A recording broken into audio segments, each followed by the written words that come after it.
Senator Gravel. Please. Are you familiar with the incident that happened last week with the tasering of Florida University? Yes, I am. What do you think that says about free speech in our country? You know what it says? I'll tell you something even worse than that. And that was terrible. About free speech.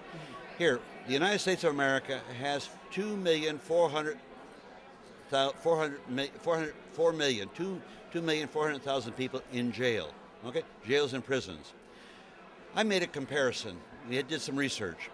The United States, right today, has 6 times, on a per capita basis, mind you, 6 times more people in jail than Adolf Hitler had in jail in Germany in 1938 before the Second World War began.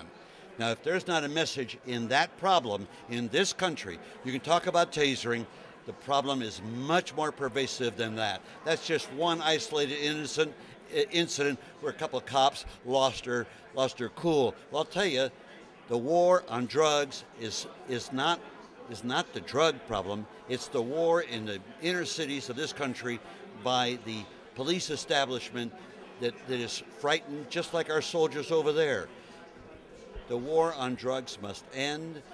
There's no such a thing as a war on terror. It's a criminal action and should be treated that way, but our leadership doesn't do that. We want to induce, and we continue to do this every day at the airports. We want to line up people like 1984, and they go through like zombies, taking their shoes off, and it's search and seizure, and the American people are totally getting drugged with fear and fear and fear, and Roosevelt did the right thing. He ended prohibition, and he really brought about an end to fear in this country.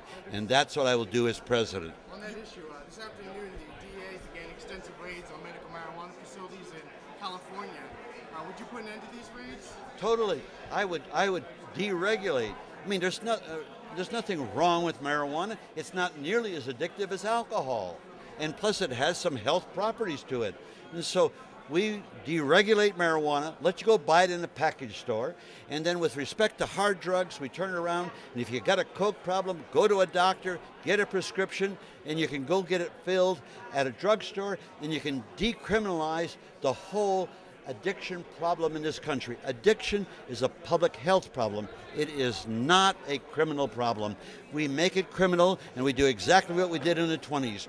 We create the mafia, we create a disrespect for the law, and it doesn't make any sense at all. We spend 50, 60, 70, $100 billion every single year destabilizing foreign governments.